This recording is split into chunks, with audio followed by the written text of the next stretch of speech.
Bienvenidos, bienvenidas una vez más a otro episodio de Coffee & Walter.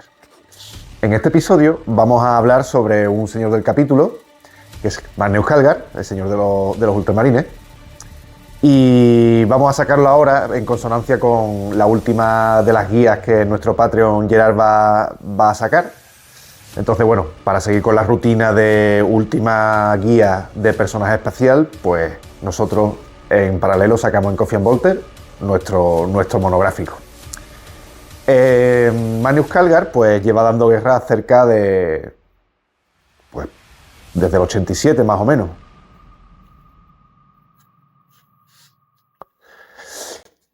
O sea, que lleva casi 35 años dando guerra.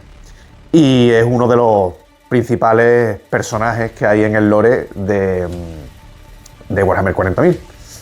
Es el señor de los ultramarines, es un marine espacial muy condecorado, tiene una historia oscura o un poco extraña desde sus orígenes, y vamos a ver cómo se ha desarrollado este personaje durante los años.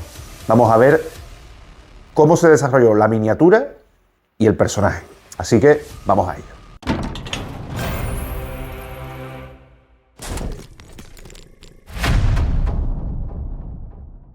Vamos a empezar con la historia de la miniatura de Magnus Calgar. Magnus Calgar entra en la historia de Warhammer 40.000 en los años de las fundacionales de Rogue Trader, cuando el universo del juego aún estaba en plena gestación y nada estaba completamente fijado. En aquella primera edición, Calgar no era todavía el coloso casi mitológico que hoy asociamos a los ultramarines, sino un alto oficial, entre otros muchos personajes especiales que poblaban un imperio aún caótico, extraño y profundamente experimental. Su primera miniatura, realizada en metal y con proporciones muy contenidas, incluso para los estándares de la época, reflejaba bien ese momento del hobby. Una armadura relativamente sencilla, una pose rígida y funcional, y unos guanteletes de ultramar presentes más como rasgo distintivo que como símbolo absoluto de poder. Era una figura que cumplía su papel en mesa, pero que no estaba pensada para dominar visualmente un ejército. Con la llegada de la segunda edición, tanto el trasfondo como la identidad visual de Warhammer 40.000 dieron un giro decisivo, y Magnus Calgar fue uno de los personajes que más se benefició de esa redefinición. Games Workshop empezó a tratar a los señores de los capítulos como figuras casi legendarias, y la miniatura de Calgar evolucionó en consecuencia. Su nueva encarnación en metal ganó volumen, ornamentación y presencia, convirtiéndose en una auténtica declaración de intenciones. Los guanteletes de ultramar pasaron a ocupar el centro del discurso visual. La armadura se cargó de laureles, iconografía y detalles imperiales, y la figura en su conjunto transmitía una autoridad que iba mucho más allá de las reglas. En ese momento, Calgar dejó de ser simplemente un personaje especial para convertirse en el arquetipo del líder Astartes, un referente estético que marcaría a los ultramarines durante los años. A lo largo de las ediciones posteriores, la miniatura no sufrió reinvenciones, pero sí un proceso constante de refinamiento. Las proporciones se hicieron más heroicas, los detalles más nítidos y la composición más cuidada, manteniendo siempre una pose casi escultórica, solemne, como si Calgar fuera una estatua viviente del imperio. Esta estabilidad visual ayudó a consolidar su imagen. Magnus Calgar ya no necesitaba sorprender, porque su silueta y su iconografía eran inmediatamente reconocibles. Para muchos aficionados, durante esta etapa, Calgar se convirtió en sinónimo de ultramarines, una figura que definía cómo debía ser el poder, la disciplina y la autoridad dentro de un capítulo. Décadas después, en la era moderna del hobby, la reinterpretación de Magnus Calgar en plástico y con armadura Gravis no rompe con su pasado, sino que lo culmina. Todo lo que estaba insinuado en Rogue Trader y magnificado en segunda edición alcanza aquí su forma definitiva, una miniatura de gran escala, dinámica, pensada como pieza central pero que conserva intactos los elementos que han acompañado al personaje desde sus orígenes. Es el mismo Calgar que nació en los albores de Warhammer 40.000, reinterpretado con 30 años de experiencia en diseño, escultura y narrativa visual. Así, la historia de la miniatura de Marneus Calgar es también la historia del propio hobby. El paso de la experimentación casi artesanal de Rogue Trader a la sofisticación actual, sin perder nunca el hilo que conecta el presente con aquellos primeros días de metal. Reglas abiertas y un universo todavía que estaba descubriendo quién iba a ser. Pero, ¿quién es Marneus Augustus Calgar? El Marneus Calgar que se conoce en la actualidad nació como Tacitan, un siervo de la casa noble de Calgar en el mundo de Nova Thulium. Compañero del joven heredero de la casa de Calgar, Marneus, ambos buscaban honor y una vía de escape del sistema nobiliario, entrenándose para convertirse en marines espaciales. Bajo la tutela de Crixus, entrenaron durante un tiempo junto a otros aspirantes en Thulium Minor. Sin embargo, una noche el dúo descubrió que Crixus y el resto de los aspirantes eran cultistas de Khorne y que participaban en rituales de sangre. Antes de que pudieran escapar, fueron atacados por Crixus y sus seguidores, y durante el enfrentamiento Marneus Calgar murió. Tras lograr huir, Tacitan juró que Marneus Calgar viviría y se convertiría en marine espacial, asumiendo la identidad de su amigo. Tacitan acabó dando muerte a la mayoría de sus compañeros corrompidos, pero finalmente fue salvado de Crixus por los ultramarines. La tumba del verdadero Marneus Calgar existe en el mundo de Nova Thulium, y en ella se indica que falleció a la edad de 12 años. Como cabría esperar de la encarnación de la nobleza de los ultramarines, Calgar es inmune al miedo y demuestra una valentía inquebrantable bajo el fuego enemigo. Allí donde hombres inferiores se lanzarían a cubierto hasta recibir disparos, Marneus evalúa rápidamente la situación, decide el mejor curso de acción y solo se arroja a cubierto cuando no existe ninguna alternativa tácticamente viable. Los logros y hazañas de Calgar están registrados en 28 volúmenes conservados en una cámara acorazada dentro del monasterio fortaleza de los ultramarines, conocido como la Fortaleza de Hera, en Macrash, superado en número y magnitud únicamente por los logros del primarca de los ultramarines, Roboute Guilliman. Estas gestas incluyen liderar el asalto de ruptura contra la nave enjambre tiránida Behemoth Primus, sostener el solitario la puerta contra una horda orca durante un día y una noche en el asedio de Thalamathrax, derrotar a un avatar de Cain Eldar en combate singular, lo que condujo a la desbandada de las fuerzas Eldar de la batalla del Sepulcro de Horar en el 888 del 41 milenio, y recuperar la fortaleza estelar indomable de las hordas demoníacas de Makar, el Renacido, a quien supuestamente expulsó de regreso al Immaterium con la ayuda de la Inquisición. En realidad, Makar no fue desterrado, sino únicamente ligado al núcleo de la fortaleza estelar, y regresaría más tarde para volver a asolar ultramar y plantear a Marneus Calgar su mayor desafío. Pero vamos por partes. Vamos a empezar con la Primera Guerra Tiránida. La llegada de la flota enjambre Behemoth al borde oriental en el 754 del 41 milenio resultó ser la mayor amenaza para el reino de ultramar desde la oscuridad de la herejía de Horus. En Macrash, el ancestral mundo natal de los ultramarines, se decidiría el destino de todo el sector. Cuando los ultramarines tuvieron conocimiento de la amenaza inminente de la flota enjambre Behemoth, Marneus Calgar, señor de los ultramarines, ordenó que las formidables defensas de Macrash fueran puestas en un estado de máxima alerta. Entre una vasta flota de naves de guerra y las poderosas estaciones de defensa orbital del planeta, todos en Macrash se prepararon para afrontar la amenaza tiránida. Tan solo unas pocas semanas solares después, la flota de vanguardia de los tiránidos atacó. Cientos de bionaves atravesaron el bloqueo de los ultramarines y se abatieron sobre Macrash, y pronto miles de bestias alienígenas devastaron la superficie del planeta.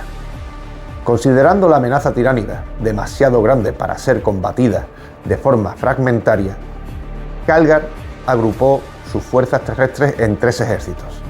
El primer y el segundo grupo de combate guarnecieron cada una de las fortalezas polares de Macrash. Llevando la lucha directamente al enemigo, el propio Calgar lideró la tercera fuerza en una serie de acciones de retaguardia con el objetivo de ralentizar el avance tiránido. Vamos a hablar ahora del cónclave de Hera después de la Primera Guerra Tiránida. Uno de los episodios que mejor muestran el carácter de Magnus Khalgar es el cónclave de Hera. Todo surgió cuando, tras la pérdida de toda la primera compañía del capítulo en la batalla de Macrash, el capellán Hortan Cassius solicitó sustituirla por los veteranos de las guerras tiránidas, un grupo especializado de combate contra los tiránidos. Sin embargo, crear estos grupos especialistas no estaba permitido por el Codex Astartes. Y tal vez no sea de extrañar que entre las filas de los ultramarines hubiera reticencias a reconocer la legitimidad de las unidades de veteranos de las guerras tiránidas. A pesar de que fue el mismísimo Maestro de la Santidad en persona quien promovió la creación de tales escuadras, la mayoría de sus camaradas elevaron protestas al respecto, ya que no estaban permitidas por el Codex Astartes y que, por tanto, era impensable su formación. Se manifestaron multitud de argumentos tanto a favor como en contra de la creación de escuadras de veteranos de las guerras tiránidas, sin llegarse nunca a un consenso. Al final, Magnus Khalgar dictaminó que toda aquella discusión, a pesar de generar un gran debate teórico acerca de las bases del Codex Astartes y de las intenciones del primarca Raoul Guilliman, no servía en definitiva para nada, y con tal de poner fin a aquel callejón sin salida, el señor del capítulo decretó que todos los guerreros de los ultramarines de la Legión, no del capítulo, de la Legión, podrían dar su opinión al respecto en un gran cónclave que debería celebrarse en Macrash tras el Día del Recuerdo, cuando el capítulo rinde homenaje a todos los que murieron luchando contra los tiránidos de la flota Enjambre, Behemoth. Ultramarines procedentes de todos los rincones más alejados de la galaxia acudieron al cónclave de Hera, y Magnus Khalgar aguardó a que llegaran todos los guerreros posibles antes de dar inicio al acto en presencia del mismísimo primarca. Cada guerrero tuvo la oportunidad de expresar su opinión acerca de si se debía aceptar o no a los veteranos de las guerras tiránidas, como una escuadra de capítulo, y el señor del capítulo escuchó multitud de perspectivas. El capellán Hortan Cassius y el primer capitán de la primera compañía, Severus Hageman, defendieron su utilidad y trajeron al cónclave a un guerrero superviviente de los cuchillas del emperador, para que hablara de lo que había visto y aprendido en sus combates contra los tiránidos.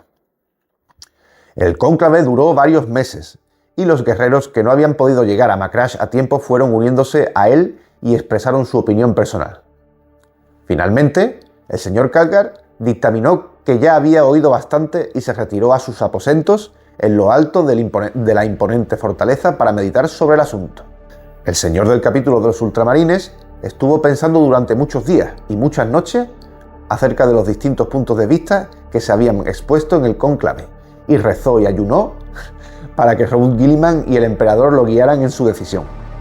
Al amanecer del 40º día, el señor Khalgar surgió de sus aposentos al haber sido informado de que varios asentamientos de Spandor habían sido atacados por criaturas tiránidas, monstruos que habían permanecido en ultramar tras la batalla contra la flota Enjambre Behemoth. Magnus Khalgar lo consideró una señal y declaró ante todos los guerreros que los veteranos de las guerras tiránidas pasarían a formar parte de la estructura militar de los ultramarines.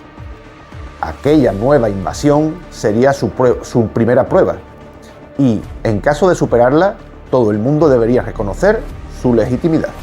Vamos a continuar con la guerra por Thrax. En el 762 del 41 milenio, Magnus Khalgar condujo a los restos de su capítulo contra el mundo forja corrompido por demonios de Thrax. Bajo el liderazgo de Khalgar, los ultramarines desterraron a miles de demonios y recuperaron registros de datos cruciales de las manufacturas deformadas por el caos. Con la misión cumplida, Khalgar dio orden de exterminatus. Seguimos con el asedio de Zalathras. En una de sus gestas más notables, en el 797 del 41 milenio, durante las defensas de la ciudad colmena de Zalathras, Magnus Khalgar sostuvo las puertas él solo contra una horda orca entera durante un día y una noche. Continuamos con la batalla de Sepulcro de Horar.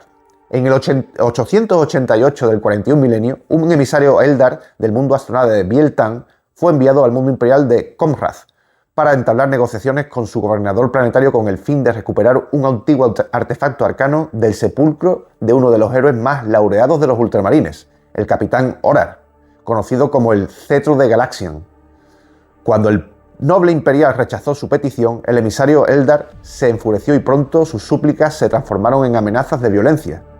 El gobernador planetario se negó a dejarse intimidar por el arrogante Xenos y ordenó la ejecución inmediata del Eldar. Sin embargo, el gobernador tuvo la previsión de tomarse en serio las amenazas Xenos y solicitó ayuda a los ultramarines. Eldars de los mundos astronave de Alaitok e Iyaden procedieron entonces a asaltar el planeta Comrath para recuperar el artefacto Eldar custodiado en el sepulcro de Horar. Horar fue uno de los grandes héroes de los ultramarines en los años posteriores a la herejía de Horus, y el señor del capítulo de Marneus Calgar juró que ni un solo alienígena profanaría la santidad de su tumba. Por primera vez, desde la batalla de Macrash, Calgar condujo a la totalidad de su capítulo a la guerra. Otra de las innumerables hazañas de Marneus Calgar es la emboscada de Darkhold. En el 921 del 41 milenio, Marneus Calgar fue emboscado por una banda de guerra de la Legión Traidora de los Amos de la Noche, mientras se dirigía a la zona de batalla de Darkhold. La nave del señor del capítulo, gravemente dañada, se estrelló en el poco poblado mundo feudal imperial de Baraced. Varios cientos de marines espaciales del caos de los Amos de la Noche efectuaron un aterrizaje poco después, pero Calgar logró reunir a la población feudal del planeta y derrotarlos en una batalla heroica. Ahora se pone la cosa interesante. Vámonos contra los demonios. Makar, el 3 veces nacido. Makar, también conocido como el 3 veces nacido, fue un príncipe demonio del caos indiviso, que en otro tiempo había sido capellán y posteriormente apóstol oscuro de la Legión Traidora de los Portadores de la Palabra, con el nombre de Malok Carzo, durante la herejía de Horus.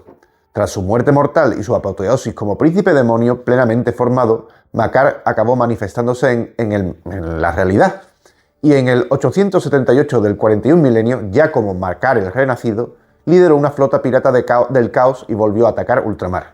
En esta ocasión, su flota fue destruida por una fuerza liderada por la segunda compañía de los ultramarines y su capitán, Cato Sicarius, en ese momento. El capitán Sicarius se enfrentó a Makar en la grieta de Elamar y destruyó gran parte de su flota pirata. El propio Makar logró escapar de regreso al Inmaterium. Volvemos con los tiránidos. Los ataques de los tentáculos de Kraken. En el 993 del 41 milenio, los ultramarines sofocaron una rebelión en el mundo industrial de Ishar IV, pero se vieron inmediatamente en primera línea de una defensa desesperada contra la flota enjambre Kraken. Acompañado por el capellán Cassius y veteranos de la Primera Guerra Tiránida, Calgar lanzó un audaz asalto que cercenó el control sináptico de los tiránidos, una batalla ganada en no poca medida gracias a la furia con la que Cassius condujo a sus hermanos en el combate. En una repetición de la historia, Marneus Calgar, que había escapado por poco de la muerte a manos del enjambre supremo durante el enfrentamiento en Macrash, se enfrentó a la reencarnación de la misma bestia en los campos empapados de sangre. Esta vez, sin embargo, Calgar triunfó, dando muerte a la criatura con sus propias manos. El regreso de Mekar. Qué pesado es este tío.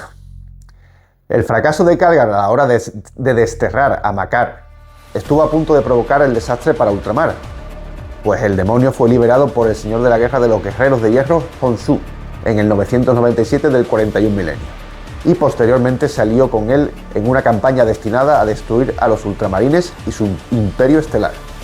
Finalmente, Calgar se enfrentó al príncipe demonio en el campo de batalla del mundo ultramarino de Talasar y logró por fin aniquilarlo, utilizando una extraña hoja que se remontaba a las antiguas batallas de Calth durante la herejía de Horus, conocida como Fragmento de Erebus. Tras estos acontecimientos, se dice que un Calgar más castigado por la experiencia se convirtió en una persona de mayor humildad. Y aunque los oficiales y gobernantes de los ultramarines se sintieron decepcionados por las tergiversaciones previas de su líder con respecto a Makar, su amor y respeto por su heroico señor del capítulo permanecieron intactos. Vamos ahora a la actualidad, la Cruzada Indomitus y las Guerras de Plaga. Aunque permaneció como señor del capítulo de los Ultramarines durante todo este periodo de la Cruzada Indomitus, mientras Guilliman se ocupaba de gobernar el imperio como su nuevo señor comandante, su título fue cambiado de Maestro de Ultramar a Señor Defensor del Gran Ultramar. Solo Guilliman fue reconocido como el verdadero gobernante de Ultramar. Durante las Guerras de Plaga, Calgar sofocó personalmente múltiples levantamientos antiimperiales y motines de la Auxilia de Ultramar en la región iliria de Macrash. Posteriormente, frenó una ofensiva orca dirigida hacia el mundo forja de Metallica, mediante el uso de tácticas de ataque rápido. En algún momento de este periodo, Magnus Calgar se convirtió en el primer marine espacial tradicional en someterse al proceso quirúrgico necesario para transformarse en un marine espacial primaris, los ritos calgarianos. A pesar de que el propio Belisarius Cawl llevaría a cabo el procedimiento, Calgar fue advertido de que existía un 61,6% de probabilidades de fracaso y muerte, ya que el proceso aún no había sido perfeccionado. Calgar fue abierto quirúrgicamente desde la cabeza hasta los pies, y los 3 órganos genéticos adicionales de los primaris, el Magnificat, el horno de Belisario y las bobinas de tendones, fueron implantados en su cuerpo. Para poner en marcha el proceso de transformación, su metabolismo tuvo que ser detenido y reiniciado. Aunque estuvo clínicamente muerto durante más de 20 minutos solares, el horno Belisario terminó activándose y devolvió a Calgar a la vida. Y ya lo ha hecho más de una vez, que se enfrentó a Abaddon. Aunque fue un proceso extremadamente peligroso y nada sencillo, Calgar demostró a los demás marines espaciales tradicionales que un nuevo camino era posible para los Adeptus Astartes.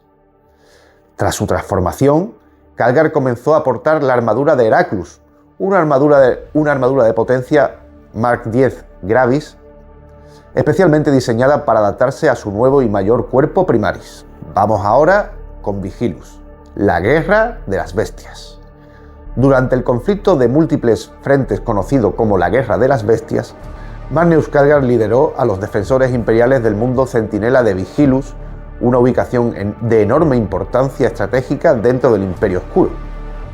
Los servidores del emperador se enfrentaron a asaltos de orcos, cultos Genestealers, Eldars de los mundos astronave y saqueadores Drukhari. Sin embargo, la mayor amenaza se manifestó en forma de fuerza de Astartes herejes de la Legión Negra liderada por el Señor del Caos, Harken Rompemundos. Ahora ya, para terminar, vamos a ver qué panoplia utiliza Magnus Calgar. Empezamos por la armadura de Heraclus. Desde su ascensión como Astartes Primaris, Magnus Calgar prefiere portar la armadura de Heraclus, una armadura de energía Mark X Gravis especialmente modificada que proporciona un nivel de protección sin precedentes sin interferir en absoluto con su movilidad. Otra opción que tiene Magnus Calgar es llevar una armadura de exterminador de Antílocos. En ocasiones, Calgar viste el combate de la armadura de exterminador magistralmente elaborada conocida como la armadura de Antílocos, además de liderar a una unidad de su guardia de honor personal. Forjada por los tecnosacerdotes de Ademax Primus, la armadura de Antílocos es una armadura de exterminador de patrón Indomitus, excepcionalmente ornamentada que incorpora un teletransportador baliza compacto. Ahora vamos a hablar de lo que mitifica a Magnus Calgar. Los guanteletes de ultramar, que son un antiguo par de puños de energía magistralmente fabricados, acompañados por un conjunto de hombreras ornamentadas, compatibles tanto con la armadura de potencia de artífice como la armadura de exterminador, y un par de bolters integrados tan letales como un bolter tormenta. El verdadero origen de los guanteletes es desconocido. Lo único que se sabe de estas reliquias es que fueron recuperadas de un campeón caído del caos por el mismísimo primarca del robot Guilliman, tras la masacre del Reclusium de Gamalia, quien posteriormente las utilizó con frecuencia en combate. Ningún magos del Adeptus Mechanicus ni artífice del capítulo ha logrado jamás penetrar su blindaje para examinar el mecanismo interno. Cuando no se utilizan, los guanteletes se conservan en una urna de cristal en la fortaleza de Hera, dentro del santuario del Gran Primarca en el Templo de la Corrección. Por supuesto, al ser un señor del capítulo, pues lleva un halo de hierro. El halo de hierro es un aro con forma de halo que se sitúa sobre la cabeza del portador, normalmente montado en la mochila de la armadura de energía de los marines espaciales, aunque en ocasiones se integra en el Gorjal. El halo de hierro es un honor prestigioso que se concede únicamente a los astartes más excepcionales de un capítulo, como recompensa por una iniciativa y un valor fuera de lo común. Además, el halo de hierro genera un efecto protector mediante una tecnología de campos de conversión hoy en día poco comprendida. Marneus Calgar también lleva una espada reliquia, que casi nunca usa, porque lleva 2 puños de combate. Para el combate cuerpo a cuerpo, Calgar hace uso de una espada de energía reliquia seleccionada entre los objetos más legendarios del arsenal del capítulo. Y ahora viene la machada. Maximus. El Maximus es un Land Rider antiguo y venerado que sirve como vehículo personal de Marneus Calgar. Su casco está adornado con pasajes del Codex Astartes y escenas de las gloriosas victorias de los ultramarines. Está inscrito con filigranas doradas y detalles de mármol, y estandartes y sellos de pureza de origen ancestral ondean sobre sus chasis. Se cree que el Maximus ha servido a los ultramarines desde los días de la Gran Cruzada. Bueno, espero que os haya gustado este monográfico sobre Marneus Calgar. Os recordamos que Gerard Gomis va a sacar la última guía de este personaje este fin de semana. Así que tendréis las 3 guías de Marneus Calgar para empezar a pintarlo cuanto antes. Así que allá nos vemos.